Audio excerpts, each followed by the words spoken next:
Welcome to another session of your paper Income Tax Law and Practices. In last videos, classes and audio classes, I have discussed the features of salary income, then taxability of allowances, taxability of perquisites and taxability of profit in lieu of salary, retirement benefits. Now in this session we are going to discuss about specific perquisites, those which are taxable only in case of specified employee.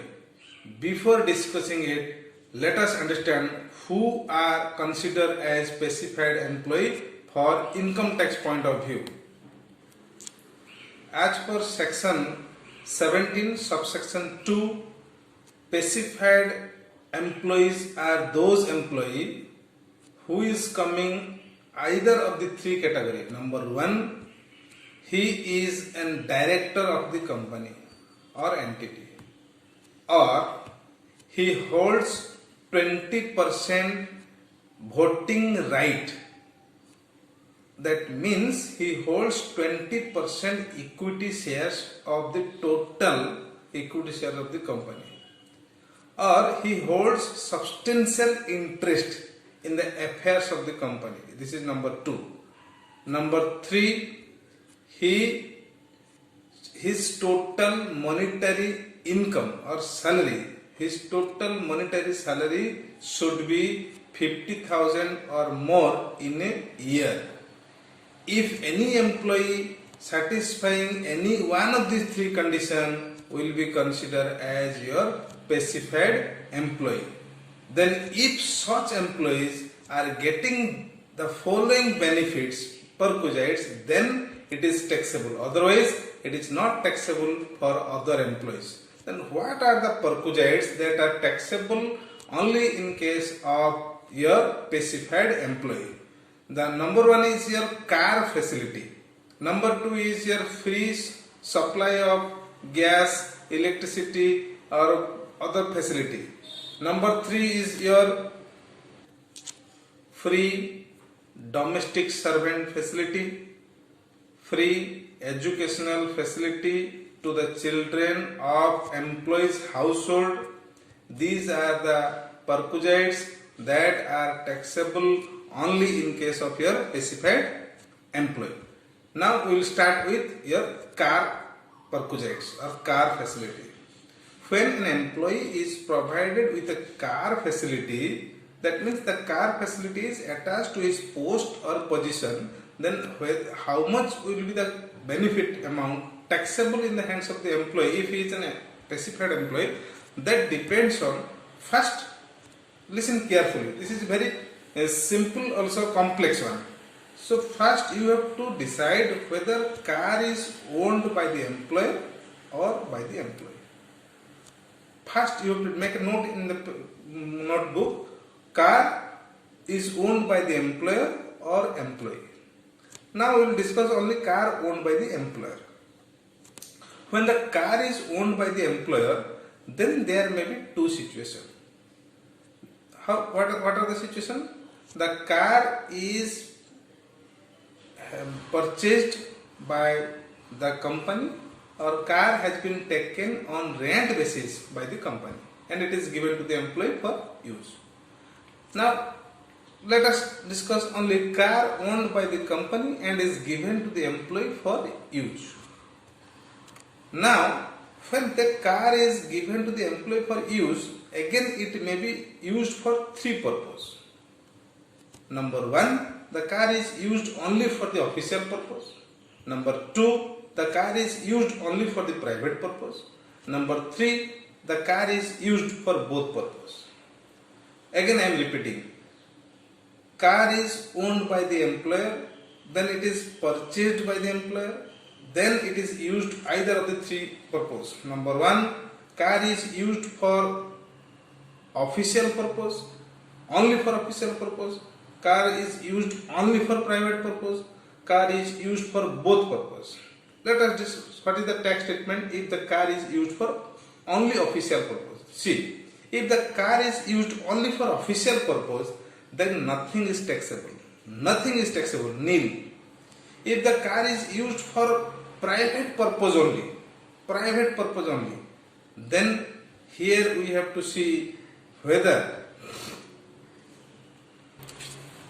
So when the car is used for both purpose, then how much will be taxable? It depends on the size of the car. There are two types of car. One is big car and one is small car. When I say big car, that means that capacity is more than 1.6 liter. And less than 1.6 liter, 1.6 or less than it, then it will be small car.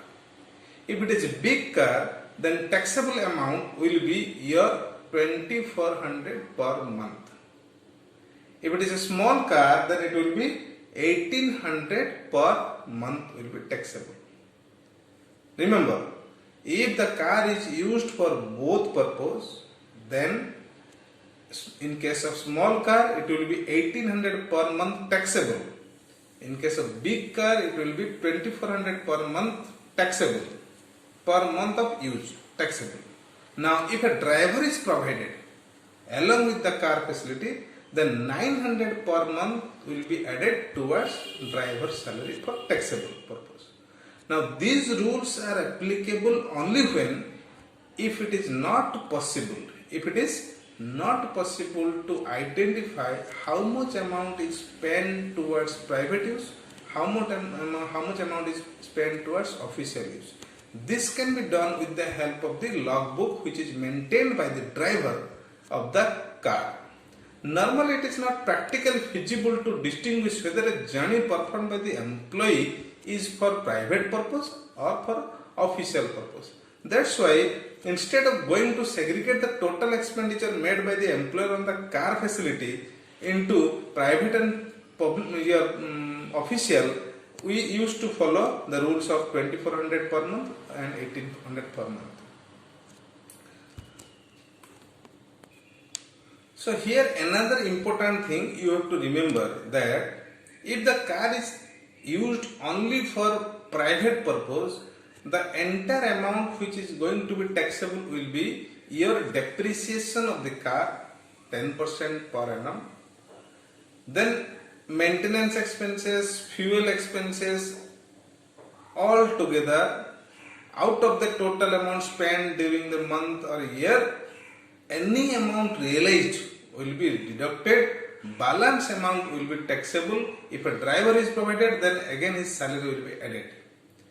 So this is all about taxability of car perquisites if the car is owned by the employer and it is used by the employee for different purposes. Next, come to next category. Car is owned by the employer but on hire basis. In that case, what will be the changes? All the things remaining same, only here we have to compare. In the last case, when it is used for both private and official purpose, the 2400 per month or 1800 per month or actual rent paid by the employer towards hiring that car, whichever is less will be taxable. So in case of hire by the employer, then same rule is applicable, only we have to compare the actual hire charges paid by the employer or these rules, whichever will be lower, that will be taxable. Now coming to another situation. Suppose the car is owned by the employer and it is used by the employee, but the expenses on the car is being reimbursed by or met by the employee himself. In that case, how much will be taxable? Again I am repeating the situation. Car is owned by the employer, it is used by the employee, and the entire expenses on the running of car is being met by the employee himself, not employer. In that case, how much will be taxable? In first situation, if it is used only for official use, nothing will be taxable. If it is only used for private use, then we have to find out the actual expenditure incurred by the employer, then depreciation on the car, then car driver's salary. Out of that, total amount recovered by expenses spent by the employee will be deducted. Balance amount will be a taxable amount. Number 3 situation is if it is used for both private and official purpose, then and expenses are being met by the employees himself. In that case, how much will be taxable? In case of big car, it is 900 per month. In case of small car, it is 600 per month taxable. Plus, if a driver is provided, then 900 per month will be taxable. So, this is the first situation where car is owned by the employer and is used by the employee for different purposes, and in another situation, car is owned by the employer and the expenses are reimbursed or expenses are met by the employee. This is one part. Now coming to another part. Car is owned by the employee and it is used for employment purpose. Now, if the employer is reimbursing the entire expenses, spending all expenses on car facility, how much will be taxable in case of car owned by the employee? Here also there may be 3 situations. Situation number 1, car is used only for official purpose and entire expenses are being reimbursed by the employer. So nothing is taxable. Nothing is taxable. Number 2 situation, car is used only for private purpose and entire expenses are being spent by the employer. Here, how much will be taxable? The total amount spent by the employer plus salary of the driver if it is paid by the employer. Out of the total, any amount recovered from the employee will be deducted, balance amount will be taxable. Again I am repeating, if the car is used only for private purpose, the car which belongs to the employee and entire expenses are reimbursed by or met by the employer, then taxable amount will be actual expenditure made by the employer plus driver salary if it is paid by the employer. Out of this total, 2, any amount recovered from the employee will be deducted, balance amount will be a taxable amount. And the third situation is if the car is used for both purpose. Here it is interesting to note down it. If the car is used for both purpose, then the entire expenditure incurred by the employer is not taxable. Out of the entire expenditure, you have to deduct 1800 per month in case of salary, in case of small car, or 2400 per month in case of big car. And if a driver is provided, then 900 per month will be deducted. Remember, out of the total expenditure incurred by the employer, you have to deduct 1800 per month towards car, 900 per month towards driver. The balance amount, if any, is supposed to be taxable. If out of that balance amount, if some amount has been recovered from the employee, that amount has to be deducted. Balance amount is taxable. So this is the 3 situation if the car is owned by the employee and the expenditures are reimbursed by the employer and its taxability. Next, another thing may be there is no car. The employee has its own vehicle other than car and it is used for official purpose as well as private purpose.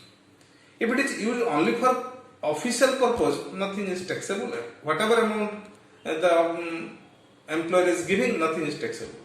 Remember, this rule is applicable for other vehicles other than car. Where there is no concept of big car or small car other than car. Maybe your scooter, maybe your bike, maybe anything else. Now, if the employee has a bike, let's say example bike, and it is used both for official purpose and private purpose, in that case how much will be taxable? 900 per month.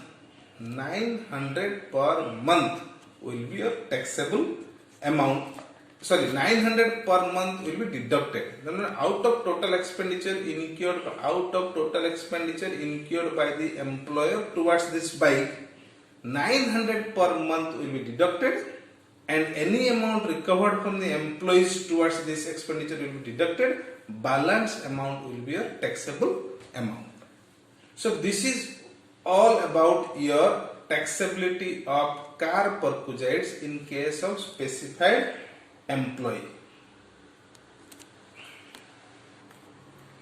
Few important things you have to remember when you calculate the value of taxable amount of car perquisites.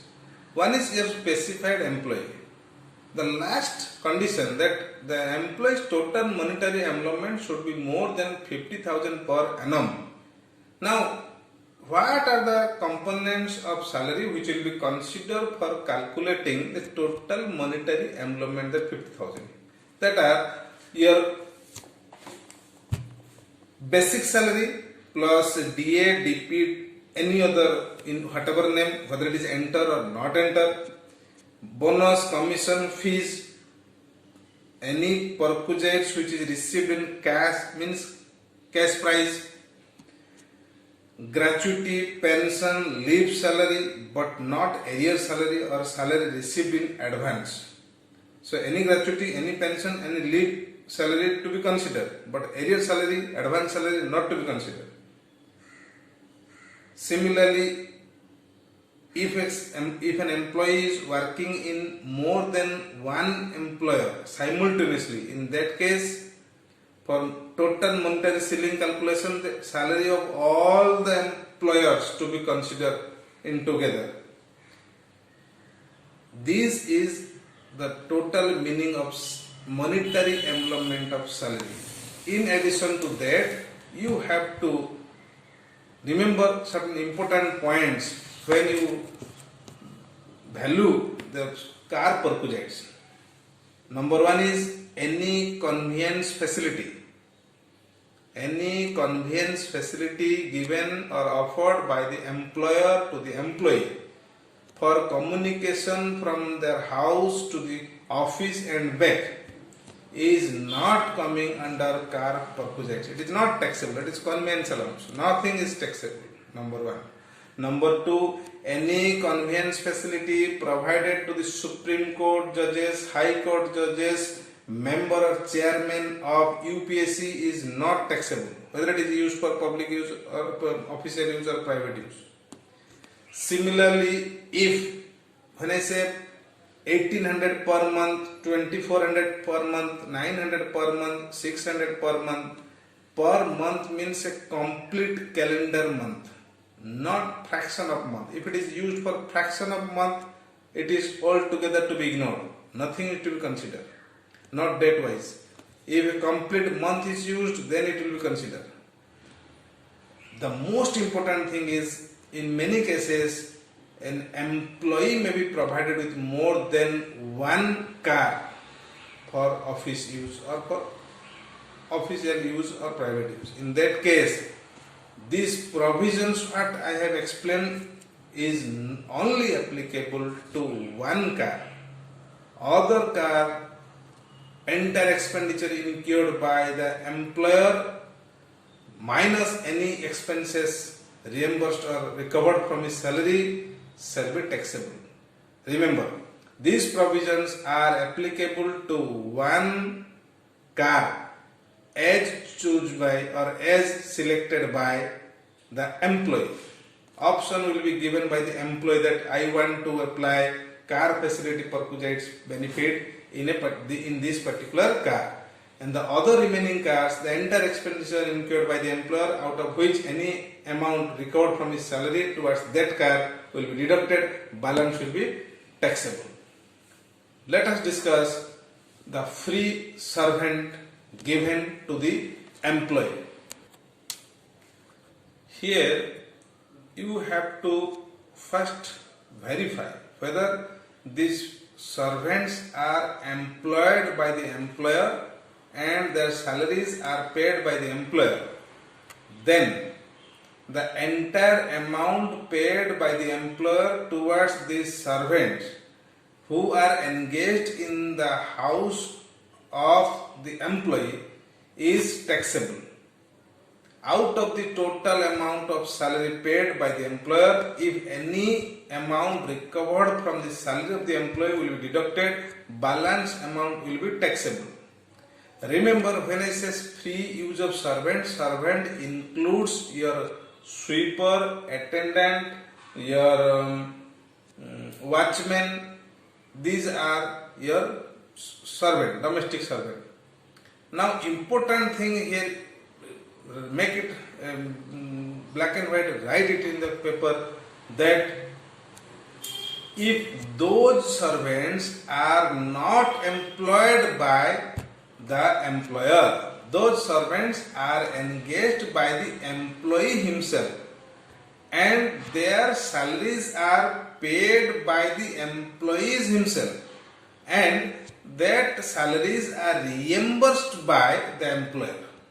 In that case, whether he is a specified employee or not specified employee, entire amount is taxable. It is not necessary he should be a specified employee. He may be a non-specified employee, but entire amount will be taxable.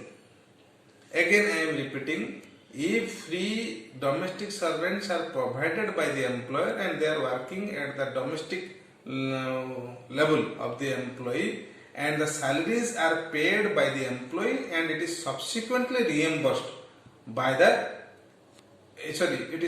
salaries are paid by the subsequently it is reimbursed by the employer, then it is simply the obligation of employee made by the employer or reimbursement of personal obligation. It is completely taxable in case of your specified employee or non-specified employee. Next is your free use of gas, electricity, energy, water. Here there may be two situations. If the supply of these goods are from the own source of the company, if it is supplied from the own source of the company, then how much will be taxable? Actual cost of these goods, manufacturing cost, actual cost of these goods to the company, cost price, minus any amount recovered from the employee will be taxable. If, number two situation, if these goods are being taken on hire basis or rent basis or from purchase from outside by the employer and given to the employee, in that case actual cost incurred by the employer for this purpose, out of which any amount recovered from the salary will be deducted, balance will be taxable. Balance will be a taxable amount. The same principle again will apply if these goods are being supplied by the employer and payment is made by the employer, then the rules, as per rule, it is applicable for specified employee. But if the employee has taken the benefit of gas facility, gas, water, electricity and paid the bill, subsequently the same bill is reimbursed by the employer, in that case the entire expenses will be taxable whether it is specified or non-specified employee. Again I am repeating, suppose employee has paid electricity bill and the employer has reimbursed that bill, in that case whether he is a specified employee or non-specified employee, that amount is totally taxable. There is no need to calculate how much will be taxable or how much, whether it is a specified employee or not specified employee, it is total taxable. But if some amount has been recovered from his salary towards that electricity payment, then that amount will be deducted, balance amount will be your taxable amount. Another thing is your free education facility to the members of the employee's family. There may be two situations. Number one, the education facilities are given out of own educational institution, or education facilities are given in outside or others educational institution. If the employer is making payment of all tuition fees, education fees of the family members of the employee directly to the school or reimbursed to the employee, it is taxable. It is taxable. Number one. Number two, if the educational facilities are given to the children, not members, children of the employee, and the school is maintained and run by the employer. School is maintained and run by the employer, and the amount of educational cost in nearby equivalent school is less than 1,000 per month. And again I am repeating the conditions. Educational facilities are provided by the employer to the children of employees in a school which is maintained and run by the employer. Here we have to see what is the cost of that education in a nearby equivalent school. If that cost to the children or child per month is less than 1,000, nothing is taxable. If it is more than 1,000, then how much will be taxable? The actual amount of educational facility in the nearby school less 1,000 per month per child, less any amount recovered from his salary towards that facility. The balance amount, if it is positive, then it is taxable. Number three, free education facility provided to the members of the employee's household. In that case, in an outside school, in that case, total amount spent by or reimbursed by the employer minus any amount recovered from the employee's salary will be taxable. Again I am repeating, educational facilities given to the other members of the family, and the school or that education system is not run and maintained by the employer. In that case, entire amount spent by the employer or reimbursed by the employer, out of which you have to deduct any amount recovered from the salary of the employee, will be taxable. Another situation is that suppose all these things are not there, that means the expenses on educations are totally borne by the employee and it is subsequently reimbursed by the employer. In that case, entire amount is taxable whether it is a specified employee or not specified employee. So till now we have discussed the salary, allowances, perquisites, profits in lieu of salary and your retirement benefits. So when we calculate the income under the head salary, we have to add these things, taxability amount. Out of the total these 5 things, deductions are allowed under section 16. 16 subsection IA, that is standard deduction. Standard deduction is allowed 40,000 in a lump sum amount or total income, whichever is less. If someone total salary is 40,000, then 40,000 will be deducted. Salary is 5 lakh, also 40,000 will be deducted. Salary is 30,000, total salary income is 30,000, then here 30,000 will be deducted, not 40,000. So standard deduction is 40,000 lump sum amount, actual salary income, or 40,000, whichever is less will be allowed as deduction. 16IA. 16(2)(i), that is entertainment allowance. I have already discussed when I discussed allowances. So anyhow, entertainment allowances are allowed as deduction only in case of your government employee. Number 3 is 16 AAA, subsection AAA is your professional tax or tax on profession.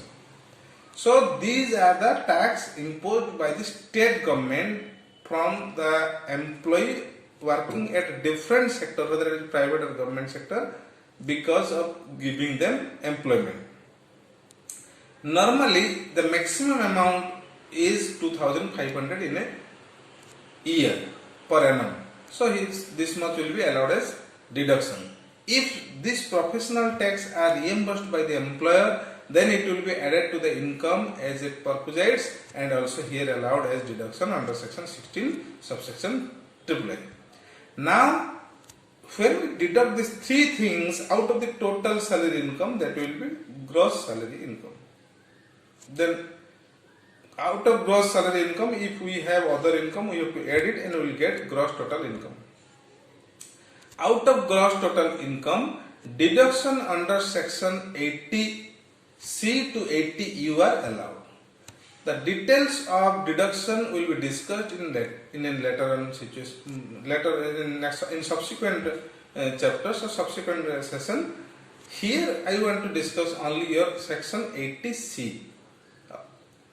In this regard, I have also given you a PDF, details of the investments which are eligible for deduction under section 80C. Here I will discuss only in brief.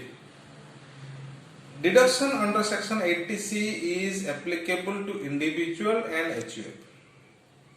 The total amount deduction can be claimed under this section is 1,50,000 or your gross total income, whichever is less. This deduction cannot be more than 1,50,000 in a year. 1,50,000 or your actual investment in that specified area, whichever is less, is allowed. What are the investment or expenses eligible for claiming deduction under section 80C? The most important or most frequently claimed deduction is in life insurance premium paid on the life of the assessee or his spouse or his children and his family member, those who are completely dependent upon the employee. The life insurance policy, whatever insurance premium that has been paid, that can be claimed as deduction. It is allowed only on payment basis, not on due basis. Now the insurance policy premium, whatever premium amount has been paid, maximum amount eligible for deduction is your 10% of sum assured. Suppose sum assured on a policy is 50 lakh, 10% is 5 lakh and the employee has paid 6 lakh premium. Even if 6 lakh has been paid, 5 lakh will be considered as your eligible deduction. Again, out of 5 lakh, only 1,50,000 is allowed as deduction. So only 1,50,000 can be deducted from the gross total income. Let us take another example. Suppose sum assured is your 2 lakh. 10% of sum assured is your 20,000. But the employee has paid 2 premium at a time, 40,000. Here, even if the 40,000 is less than 1,50,000, but eligible amount for deduction is 10% of sum assured, that is 20,000. So even if it is paid 40,000, but 20,000 will be considered for deduction under section 80C. So this insurance premium, 10% condition is applicable for those policies which are taken after 1/4/2012.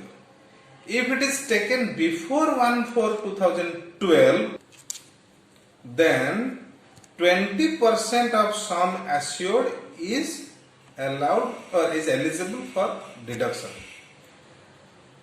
Another important provision is if a policy has been taken by a physically disabled person after 1/4/2013, 1/4/2013, then 15% of sum assured is eligible for claiming deduction.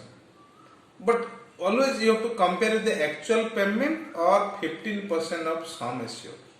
Out of these two, whichever is less is eligible for claiming deduction. Again, that out of the total eligible amount, you have to compare total eligible amount and 1,50,000, whichever is less is allowed as deduction. So this is all about the insurance premium paid on the life of the self, spouse, children and other family members, those who are completely dependent, not family member,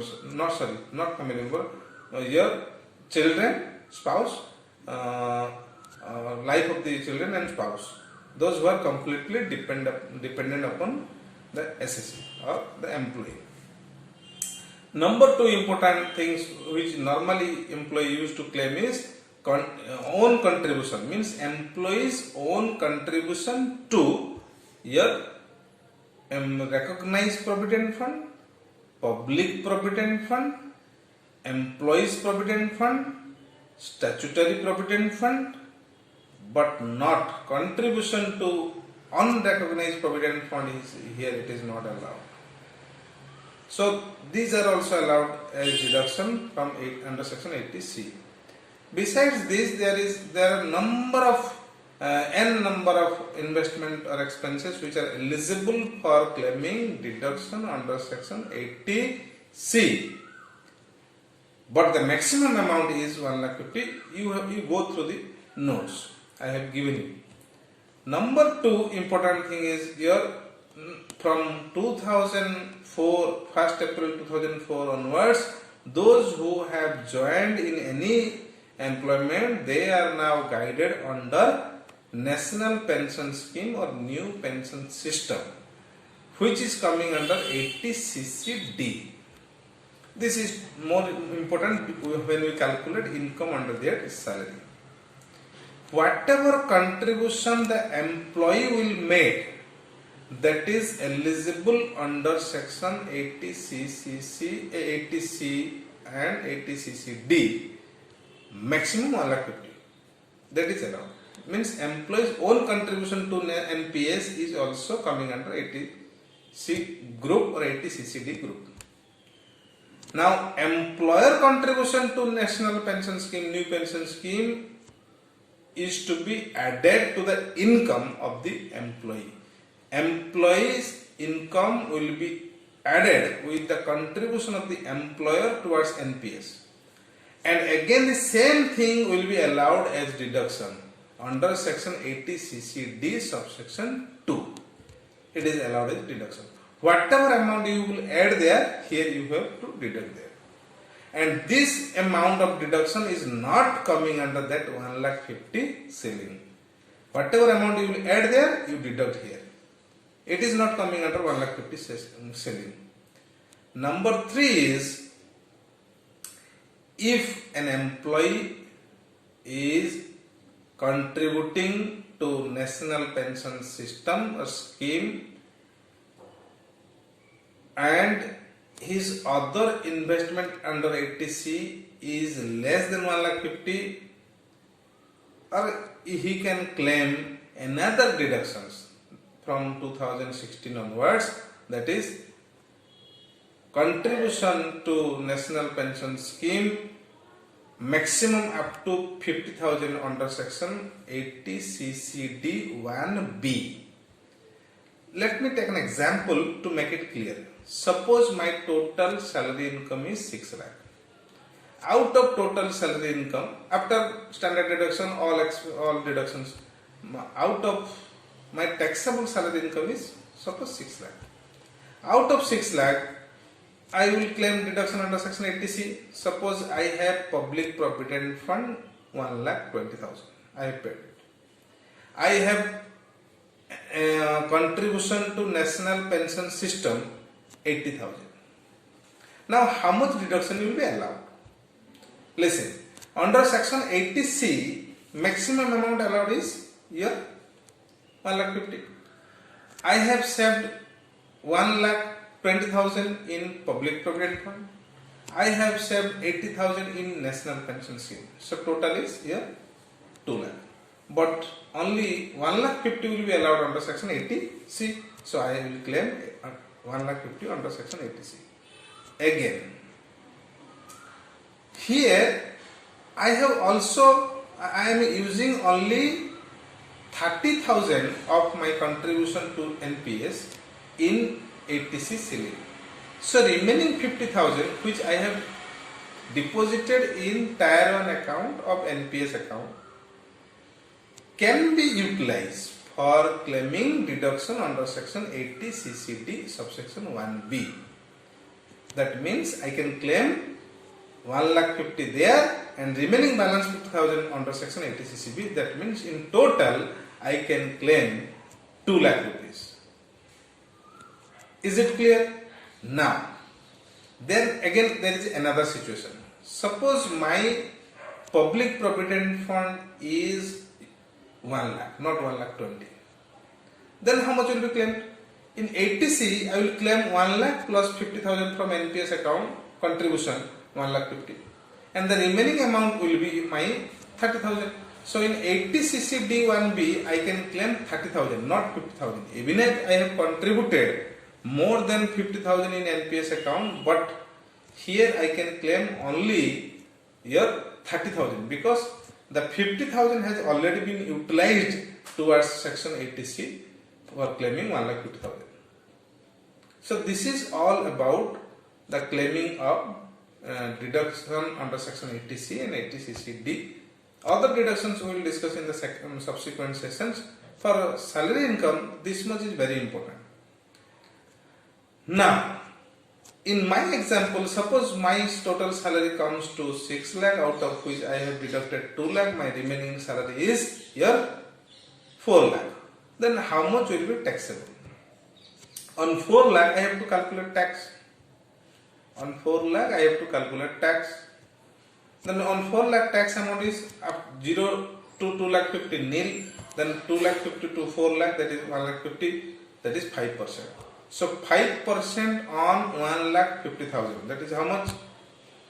1,50,000, 5%, that is equal to 7,500. 7,500. Now, out of 7,500, again I have to examine whether rebate under section 87A is applicable or not. Rebate under section 87A is applicable if my taxable income is less than or equal to 3,50,000. But in my case, it is my taxable income is 4 lakh. So rebate is not applicable. So in this total 7,500 tax, I have to add surcharge if applicable. No, surcharge is also not applicable because my income is not exceeding 50 lakhs.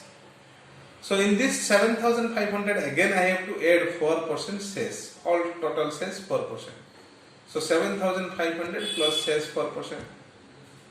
That is equal to 300.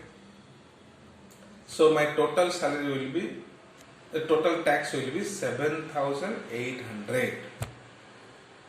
This is how we have to calculate the total salary income and tax on salary income after allowing deduction under section 80C or 80CCD